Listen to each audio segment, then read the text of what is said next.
we must understand how a curriculum is built and what are the criteria or what are the parameters we must consider while we build a curriculum. So, this session will help you to understand and internalize all the technical aspects of building a curriculum.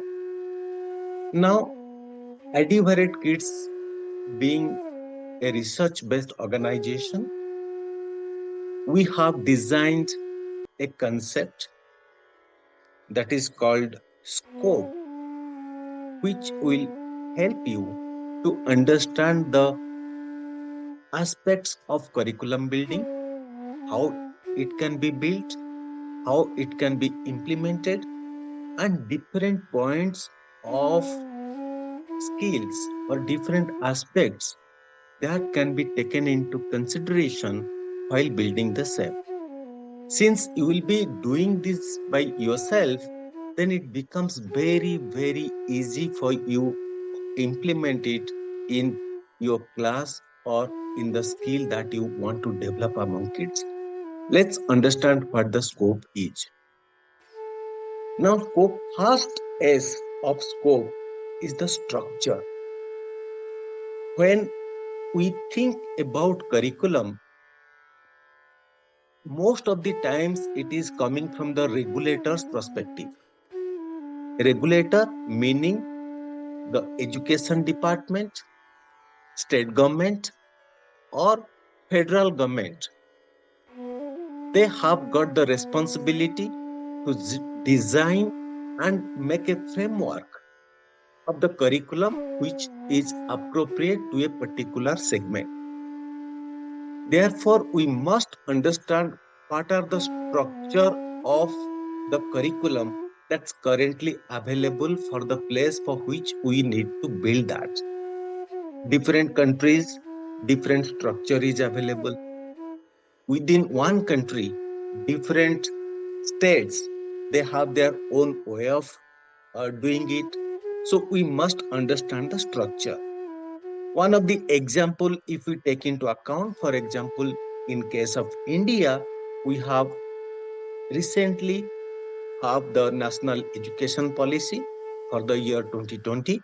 And as per the national education policy of India, if we want to look into the structure, then we'll be finding that there is a structure for foundation, which is basically for the children in the age group of 3 to 8 years. Then there is also another category called preparatory group, which is specifying the curriculum for the children in the age group of 8 to 11 years. Then we have got another category called middle for 11 to 14 years. And we have got another category which caters to the secondary education system for the children in the age group of 14 to 18 years. So first one is the structure. Understanding structure is very, very important, because once we understand the structure, and from there we have to pick up which category we are trying to build the curriculum. Once that is clear, then rest of the things will be much, much easier. Then second component of scope, which is C, and C here stands for category. Under curriculum, we have multiple categories. And Adiuvaret Kids has defined categories into 4 categories. One is the explicit curriculum. Once we define the structure or the category for which we'll be building the curriculum, under that we have 4 further categories. One is explicit curriculum. We'll be discussing a little bit more about that in relation to our early child development. Then we'll discuss in details about that. Second component of category is implicit curriculum. Third is excluded curriculum. And fourth one is extracurricular things. These are the 4 things we have to build. And third component of scope is objective. And once we define the explicit, implicit, excluded, and extracurricular, then we move to the objective of putting all these things into place, and we must define what are the objectives of having those things inside the curriculum. And objective we have defined as the SMART objectives, and in various teaching sessions we have defined what are the SMART objectives. Here, SMART is the abbreviation of specific skill, then measurable skill, actionable skill, realistic skill, and the time bound skill. So, whatever category we pick up, whether it's explicit, implicit, excluded, or extracurricular, we must be having these five components, whether the skill we defined under explicit curriculum is specific, if the skill is measurable, if the skill is actionable, if the skill is realistic as per the age group that we consider under the first category of structure, and is the skill that we keep under the curriculum is defined for a specific time period.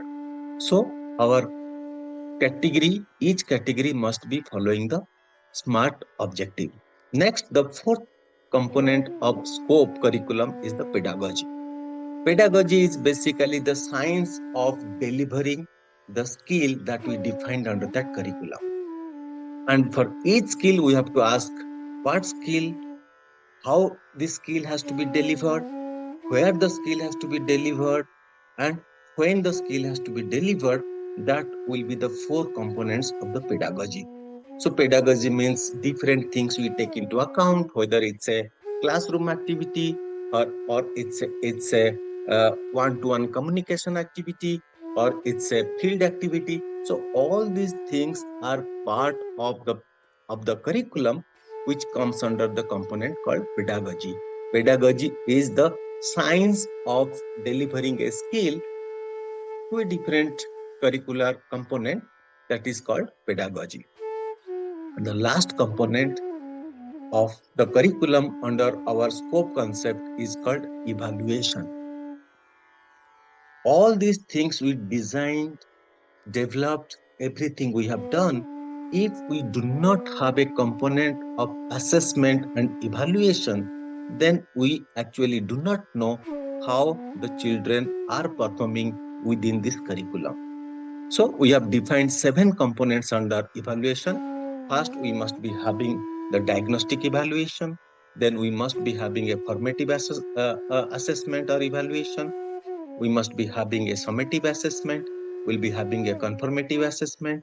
We'll be having a norm referenced assessment, and we'll be having a criterion referenced assessment. And finally, we'll be having a concept called ipsative assessment. So details, we have got another program. If you want to know in details about each of the evaluation and assessment, we have a separate training program available. You can very well take up that. Or if you want to know very specific regarding your own curriculum, then you can always write to us and we'll be happy to extend our support for this purpose. Now let's go to the main area or main category of students for which we have defined this scope. Although scope can be applicable to all the categories, but we are very much interested for the early child development. That's where we will be discussing all these things. Now, foundation years, 3 to 8 years, where the early child development comes in. And once we come to the scope part, now when we define the structure of curriculum for this foundation, as the regulators have defined, that means we, the educators, are building a curriculum for the children who are in the age group of 3 years to 8 years. Now, when we build something for them, first thing comes to our mind, it could be activity-based learning. Because children, they do not love to stagnant into one place, or they do not want to read, they do not want to write, do not want to spend longer time sitting and reading something. So it must be activity based learning. That's what we as educators must keep in mind. Then second thing, we must take into account the developmental milestones. That's very, very important. As we have already discussed in many forums, many training sessions, if developmental milestones are not taken into account and they have not been tracked properly and their age is over, then it becomes very, very difficult to rework on those developmental milestones. So, under this foundation program, we must be having this developmental milestone in our mind. And all round skill development, it's not like that only literacy skill or numeracy skill, but it should have all-round skill development, which includes motor skills, which includes emotional skills, which includes environmental skills, which include moral skills. But lot of skills are there which must be taken into account while we design a curriculum for this category of children who are in the age group of 3 to 8 years. Now, these are the three things we must keep it in mind. That's what the scope curriculum is talking about. Then coming to the next component of scope, which is category, we have four things under this. Explicit curriculum tells that what are the things we must include in the curriculum. We cannot exclude that. And explicitly, it should be there in all the syllabus books. Explicitly, it should be there in all the activities. Explicitly, it must reflect in the evaluation and assessment. So, explicit curriculum is very, very important, which is the minimum skill building requirements in that particular group, which must be there in the curriculum. Then implicit curriculum is it is not explicit. It, it may not appear in the syllabus books. It may not appear in assessment, but as a part of learning process, it must be there in the curriculum. So the teachers will be taking it as a periphery of the explicit curriculum so that children will be better off if those things they learn. So that is called implicit curriculum. Excluded curriculum is those skill-based syllabus or skill-based component which must not be there in the curriculum. So it must be age appropriate. So if it is age appropriate and we are talking about 3 to 4 years children, maybe in the nursery class, all these things which is a part of the senior students must not be appearing in this. For example, if we consider number 1 to 50 should be included or as explicit curriculum for the children in the age group of 3 to 4 years, then by default, excluded curriculum, any number above 50 is excluded for the children in the age group of 3 to 4 years. We must define so that there should be a clear cut instruction through this curriculum that the children should not be given any activity which is more than 50 number. Then extracurricular is the additional skills to be included. It could be part of the developmental milestone. It could be part of any other skill. As tacit knowledge, we have been discussing tacit knowledge, and in our forthcoming sessions, we'll be discussing in details about that. Then you will come to know that how important it is to add other additional skills into the curriculum. Then moving further, we come to the third component, which is the objective. Then all the skills or all the sub-component of skills that we defined under our explicit, implicit, and extracurricular activities or extracurricular components, we must have these five components to be checked. Number one is that are the skills specified in the curriculum? When we define that explicit curriculum and skills under that, are the skills very, very specific in nature? If it is not there, we have to go back we have to change it to very, very specification. If it is specific, then it is good for the parents, it's good for the fellow teachers, it's good for the school, it's good for the child. Can we measure the skills defined in the curriculum? If something is not measured, then it is very, very difficult to achieve them. So we must able to measure them. That's where we have the last component, what we call the evaluation and assessment. If something we define here and we cannot measure, then having the last segment of evaluation and assessment is of completely no use. Then we have the third component under smart objective is the actionable. If we want to improve a particular skill, we must do some action, we must do some activities by keeping the child in center. So the child is actively working on them and the child is improving those skills. Now, if some of the skills which is there in the curriculum and we as teachers not able to take any action to improve that skill in the child, then this curriculum is not a good curriculum. So we must ask this question and make necessary amendments if the skill that we have included in the curriculum is not actionable in nature. Then fourth component of smart objective is the realistic skill. Then some of the skill we add for a particular group of children, whether it is realistic for that particular group, or in other words, we can ask, are the skills included in the curriculum are age appropriate?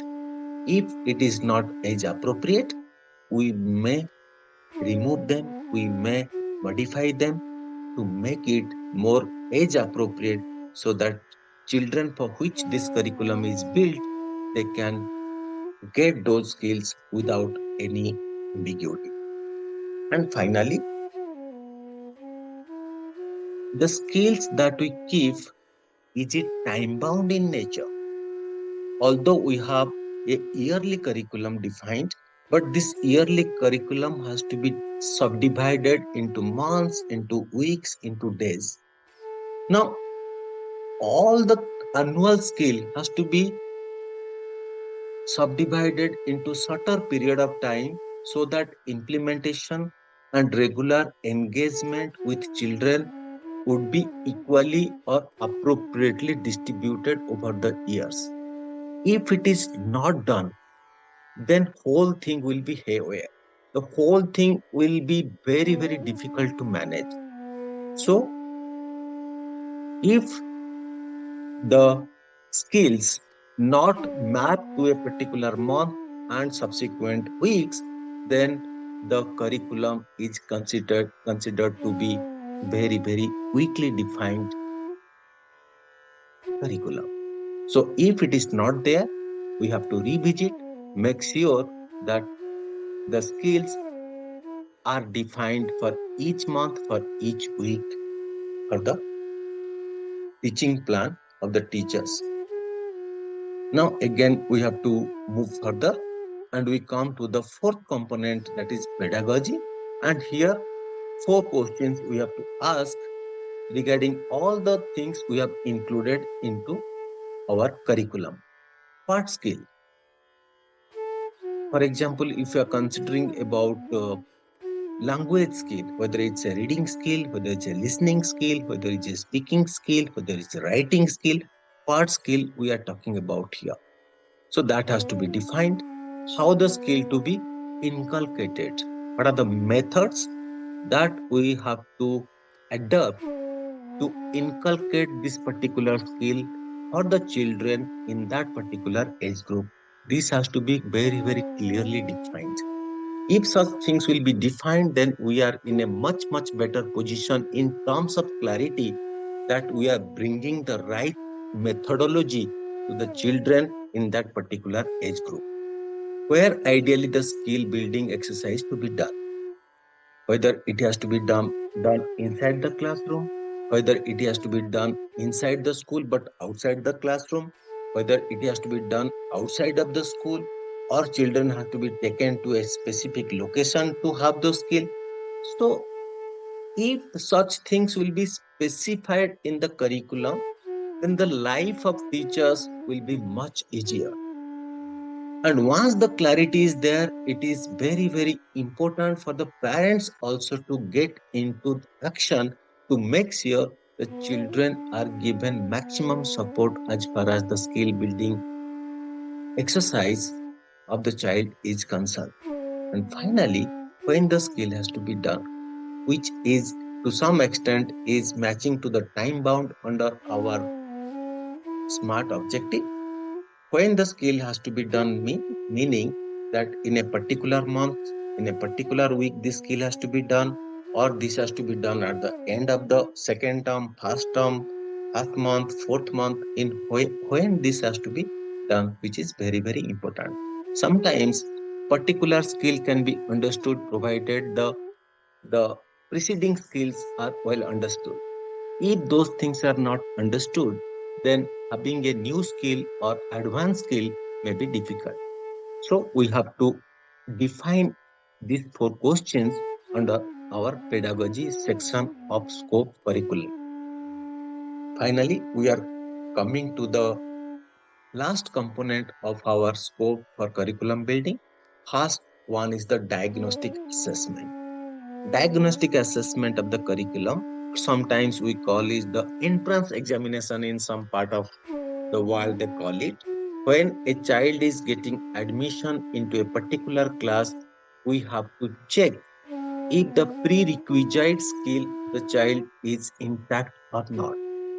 If the child doesn't have the previous skills which is very much required to get the skills defined in that particular class, then the child may not be appropriate to get into the class. We should and we must have a system to check if the child is fulfilling all the prerequisite skills needed for that particular class. Then we must be having a formative assessment. Formative assessment is a very frequently assessment done for the particular class when the child is getting into the class. And let's say in 1 month, whatever skill has been inculcated or whatever portion has been completed, those portion has to be taken into account for the evaluation of child's understanding in that. Why formative assessment? If formative assessment is not done, then child will be missing out the next or forthcoming period's teaching plan because the previous months again become the prerequisite to understand the next thing. And if formative assessment is in place, then necessary action or necessary corrective measures can be taken in order to do those skills again or do the corrective measures, do the remedials, so that the child will be getting those things and it will be easy for the child to capture or child to adopt or child to get the next or forthcoming period's skill without much problem. Then we should have also a summative assessment. Summative assessment is the summing up of little bit of longer period time so that when all the 4 5 months things will be cumulated, then child's overall understanding about all sum of knowledge, that assessment must be there in a standard and ideal curriculum. Conformative assessment talks about a double check that a system must do to ensure that child's knowledge has been achieved and child is absolutely clear in all the concepts those were the part of the curriculum. We have norm referenced. Norm referenced meaning is that schools may define any norm. For example, if school feels that at least 60% students in this class must achieve 90% of the marks, that could be one norm. So norms varies from school to school, class to class. So teachers can define what norm they need to keep in terms of students' performance in that particular class and in the particular skill. Criteria referenced criteria could be any criteria could be fixed, whether it's a language based criteria, cognitive based criteria, or how the exam can be conducted. So any criteria the school can keep to put all the children as a part of assessment plan of the school. And finally, ipsative assessment, continuous plan for tracking improvement. That's what the ipsative assessment means. And if the school has the ipsative assessment in place, then it will be easy for the student to and also the parents to decide or to define where the child is doing good, where the child is not doing good. So, so that may help the parents and child to pick up a specific area as far as the future career and future focus is concerned. So this is the 7 evaluation criteria must be there in a very, very ideal curriculum. And we at Adiuvaret Kids feel that this SCOPE should be part of a particular curriculum that we define for skill building activities of any class. Now, when we talk about the art curriculum, which is specifically designed for the preschool, art preschool curriculum follows scope very, very diligently. And if you get into art preschool curriculum, then you will find that scope is very much intact, and each point of child skill development process you will be finding scope is there.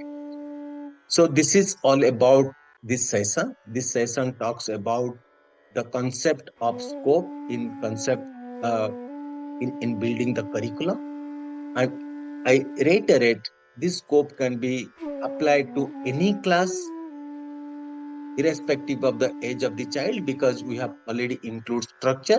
But this apt preschool curriculum, we have applied scope, and you will be finding it is very, very useful if you are trying to follow act curriculum or build your own curriculum. Thank you so much, and we'll be discussing another concept in this sequence in our next session.